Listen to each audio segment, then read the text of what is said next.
So compressed system typically, providing up around 10 to 13% efficiency in total.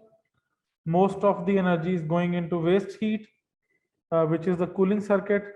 The areas which are colder, the heat recovery from this system also becomes feasible. But if we are living in hot areas, the heat recovery might not bring in so many fruits. So in colder areas, we have a typical return on investment of about 1 year in hot areas or warm areas. The payback might be around 2 years.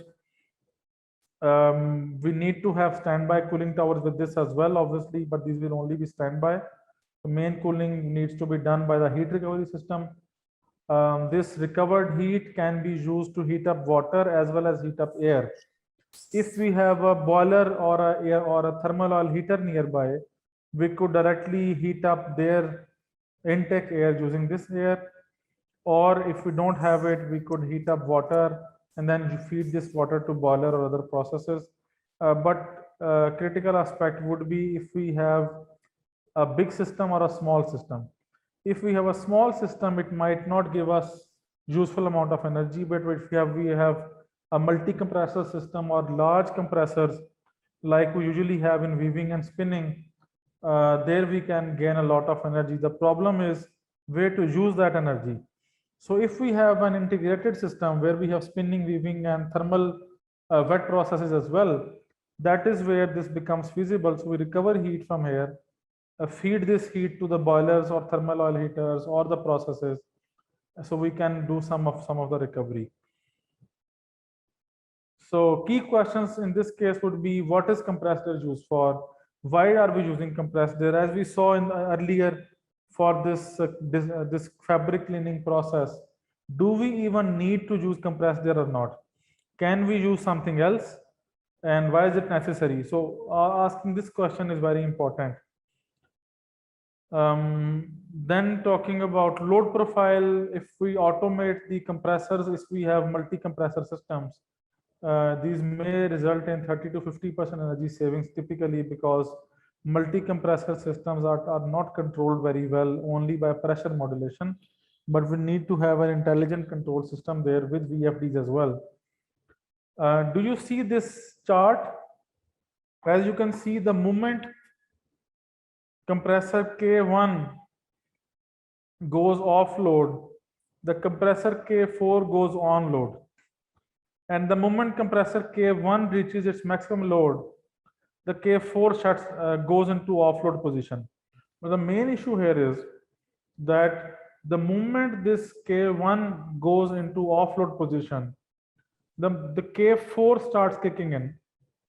But as soon as K4 is there at its peak, K1 starts to kick in and K4 has to go down. So you can see that K1 is going into reasonable load here, then going off load, but K4 is only going into load for only a fraction of time and then going off load. There is actually a problem of sequencing between K1 and K4. If K1 stays in load, K4 might not need to kick in. So this is where we can, if we plot them all together into one line, that is where we can see what is happening simultaneously between these. Then this single compressor system, as you can see, it is only going on load shortly, then going off load, on load, off load. This seems to be an oversized compressor whose demand is very low, and it's just going into on load and off load. So all this offload time, it's only consuming energy but not really contributing to it. A typical case where a variable frequency drive can be installed, and we can easily modulate this one because it's a single compressor system. Then another one, as you can see, the green one and the red one, they are usually kicking in together and going offload together, staying offload, then kicking in together and going. So they are synchronized in terms of starting and stopping. Do you think there's any improvement potential here? So for this chart, I think it is a waste of energy since two compressor is on load and offload at the same time. Yeah, So I think that there is a loss on the offload. So I think that is a waste of energy. yeah. So, They offload at the same time. So to reduce the energy loss, we will control one will be on full load and one will be just on normal load, so they don't, conflict with each other. great. And then the leakages, and everybody is aware of the leakages, that we need to control the leakages. This is a typical leakage test when there was no demand and only the compressor was running. So this is the load profile of the compressor. After in the beginning, when it fills in all the reservoirs and pipes, it should ideally go into offload condition for a very long time. But this was continuously going on load and offload. So a lot of saving can be done here. Then the pressure drop study, one of you also mentioned earlier that we do a pressure drop study and see where we are receiving a pressure drop. This kind of a study would also help us in identifying in which area we need to provide a receiver tank, an additional receiver tank, or improve the pressure provision. Then talking about dryers, we usually try to keep the dew point of the final discharge compressed there between 3 to 5 degrees Celsius. For this, we need to have a dew point sensor. So we need to try to keep it between 3 and 5% to avoid condensation. If we go too low, nearing zero or in minus, that means that we are over drying. If we go above 5 degrees, that means we are under drying and then condensation will take place. This condensation not only takes place because of the temperature, but also because of the friction in pipes. So there was this setting where we had 6 dryers. So dew point at main discharge was 1.5 degrees Celsius. And then you can see the values of each of the dryers. Top 3 dryers were over drying, or let's say dryer 1 and 2 were over drying, dryer 3 was working fine, and 4, 5, and 6 were under drying. So they was not working properly. We got them repaired, and then we requested factory to maintain this between 3 and 5 degrees Celsius. So same amount of compressed air with full load. Now they are only running first 4 dryers, and remaining 2 dryers are totally on standby. All they had to do was install some humidity sensors, install a dew point sensor in the main line, and typical payback for this sensors is less than 1 year, actually, even half a year. So this was a good study and that we did, and I think this is something, if you have a dew point sensor, we can always do an optimization of the dryer processes. We have this is only rarely that we see the factories over drying. In most of the cases, we see that the dew point is between 30-35 degrees Celsius, and we see a lot of condensation and pressure drops. So if we keep the dew point below these 5 degrees Celsius, the pressure drops would also reduce. Then cooling towers, I mean, there we need to monitor the heat exchange that is being done in the cooling tower, how much range we are getting, that is the delta T it is producing, what temperature is water is entering the cooling tower and what temperature is going out.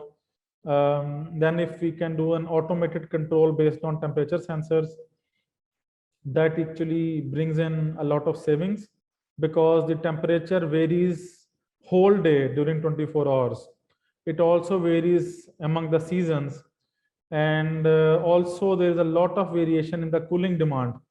So for example, sometimes there's one compressor running, sometimes there are 2 compressors running, sometimes the compressors are on load, sometimes they're off load. So the cooling demand varies. If we have an automated system with the VFD installed on pumps and fans, we can typically get a return on investment in less than 3 years. If we have bigger system, the payback is quicker. In the bottom, I show you the range values that we measured in 4 cooling towers, you can see the cooling tower 1 and 2 were not providing enough cooling. So the delta T there was only around 7 degrees Celsius. Cooling tower number 5 and 6 were around 9 degrees Celsius. Ideally, they should be around 10 degrees Celsius. And we saw that in number 1 and number 2, these cooling tower fins were clogged, and the distribution of water droplets that are falling was also not even. That was causing the low range. So we got them, these cooling towers fixed, did some maintenance, and they started working pretty fine. Water quality is also important. If we are using soft water to make up water levels, or what kind of water we are using. If we use soft water, then we have low scaling of fills and better heat exchanges achieved. Obviously, the water pumping cost decreases in this case, and water treatment cost also would decrease if we have better systems. Then pumps and pumps average, if you do an overall analysis of efficiency, we find pumps far less efficient, 40%, 30%, 25%. This one graph in the bottom shows a pump running at a low power factor because it's a large pump and the demand is low. And these are kind of pumps where we can explore the possibility of installing variable frequency drives, and we can also do a pump efficiency analysis where we, even using this Meyer tool, for example, if you use the Meyer tool, it allows you to calculate the losses in the pump system. So it calculates different kind of losses that can be there. So I recommend that you use Meyer system for pumps as well. Typical issues to consider in pump selection is to select the right size of pump based on the net suction head. And pump type is also very, very important, depending on what kind of requirement do we have. Do we want to have an axial flow, a centrifugal flow pump? And then compatibility with the variable speed drives is important. Some pumps are not compatible with VFDs because these are old technology pumps. We often see that pumps do not have plate type readings, so we are not even able to see what is the rating of this pump. And because of that, we once did a calculation of the efficiency, and since the ratings that were provided to us by the factory team were wrong, the efficiency came out to be more than 100%. So that already means that the data that was provided was wrong. So we had to, skip that data. So it's important that all the motors and pumps should have the type plate readings. If they don't have type plate readings, there's no use doing the audits of these pumps or motors because we don't have the real data. Then system resistance. So just like compressed air, we have pressure drop issues here as well, and pressure and resistance issues here as well. So the piping friction needs to be reduced based on using less number of bands, improving the pipe material quality, or improving the or controlling the friction for the corrosion, for example. Then plant designing. So matching the pump usage with the demand side. So if we need less water, we should modulate pumps just like we modulate compressed air systems as well. We can also modulate pumps as well. Yeah, then water balance analysis would also provide us where the whole water is coming in. Sometimes we've seen that companies use dampers and they use bypass lines. So if the water is not required in the demand side, they bypass the line, the water goes back to the suction tank, which is a total loss of efficiency. Instead, there should be variable frequency drives installed. So variable frequency drives are pretty much more than 50% of the times these work. Recently, we saw a case where the factory even skipped some pumps. So they did the schematic diagramming of all the pumping circuits, and they figured out that they have too many tanks in between. So they pump the water from one area to another area, then they have a tank, then they pump it again, then another tank, and then they pump it again. So what they did was They did some sequencing, some piping redesign, and removed the tanks in the middle. They kept only one tank that was needed for the demand side. This way, they were able to remove two pumps from the line. So rather than running three pumps, they were running only one pump, and that too was equipped with variable frequency drive. So they saved a lot of energy in pumping. If we need high pressure in some areas, we could use booster pumps in those areas rather than increasing the pressure of the whole system. And then maintenance is something that we also need to take care of. Monitor the temperature of the pumps, vibration, noise, monitor the knocking in the piping system, for example, and see how it is performing and in which areas we are getting more knocking. If there is air trapping, for example, in the pipes, do we have proper air vents installed or not? If there are any leakages. So we found out that the seal of a pump was leaking, and this pump was actually transmitting chemicals. So when and the seal was leaking only drop by drop, but this drop by drop, when we collected it, measured the time flow of this leakage, this was in hundreds of dollars amount per month, because it was chemical, not only water. So these leakages and these systems also are very much relevant in pumps as well. Then we come to chillers, pretty much same way as we control pumps or we control compressed air systems. These are just the medium is different for these equipment. The way of operation is same. We do need to do the sequencing. We need to match these with the demand side requirement. Chillers are usually used in processes for cooling down the process water. Some dyes need to be prepared in chilled water. There are some machines that need to be cooled down by chillers, and sometimes the space cooling, for example, in weaving or in spinning, we need to use this cooling for the ventilation, cooling, air conditioning system. The question typical to ask in the factory is, why are we doing the chilling? Do we really need it? Do we really need to? Why do we have an electrical chiller, and why don't we have an absorption chiller? And is there a demand for it? For example, what are the temperatures required? If the temperature required is around 25 or 30 degrees Celsius, why are we even using a chiller? Why are we not using a cooling tower? Because that temperature can be achieved by good cooling towers as well. And then, do the demands vary or not? So if the temperature demand on the demand side varies, are we modulating the chillers accordingly or not? So these are typical issues. The refrigerant leakage is a big issue. If we have a refrigerant type which is not a brine solution, not a water system, but we have a gas refrigerant, these have huge global warming potentials. There are some refrigerants, if 1 kilogram of that refrigerant leaks, it is equal to 20,000 kilograms of CO2 emitted. So the global warming potential for refrigerants is so high. Some are persistent in terms as well. So those which are persistent, they stay in the environment for very, very long time. They don't just dissipate. So there's a big energy loss when the refrigerant is leaked, because we have to fill the refrigerant again. We have financial loss, but very huge GHG emissions.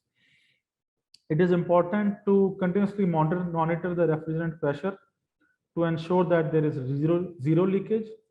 Also, we should consider switching to refrigerants which have low GWP compared to those which we are currently using.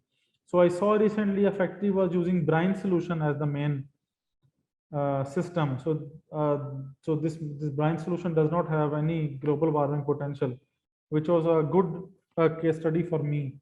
So this is all about this. And then heat exchangers, obviously, when we're using heat exchangers for the chilled water, we also have to look for the condensing that is taking place in the heat exchange.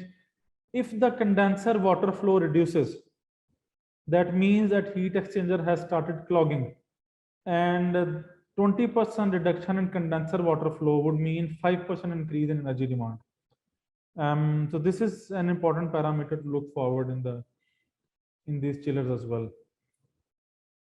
Then we come to fans. So this is a typical fan duct system that is provided by this Meyer tool, where we have fan input, then we have multiple dampers, we have this fan and the motor, then we have dampers in the outlet as well. So the question is modulation required, or is it a continuous flow system? If modulation is required, are we using dampers or are we using variable frequency drives? There are some industrial fans whose blades also have variable angles. You can set blade angle as well. If the demand varies constantly for number of days, for example, these kind of blades are used in the weaving and spinning ventilation systems usually, where we have variable speed, variable angle blades. So we change the angle to change the flow rate. But best way is to use a variable frequency drive, measure the requirement on the demand side and modulate the VFD and motor accordingly. So example assessment provided by Meyer is, for example, a baseline condition. This was an example assessment done in Meyer that baseline condition was that the usable output provided by the fan was 66.6%. And for a scenario where they optimized the fan and motor combination, the useful output increased and fan losses reduced. And when they reduced the pressure and flow, the useful output was still better than the useful output of the baseline conditions, and fan losses were also lower than the baseline conditions. So these are kind of assessment you can also do directly in Meyer. I highly recommend using Meyer for the next orders that you do.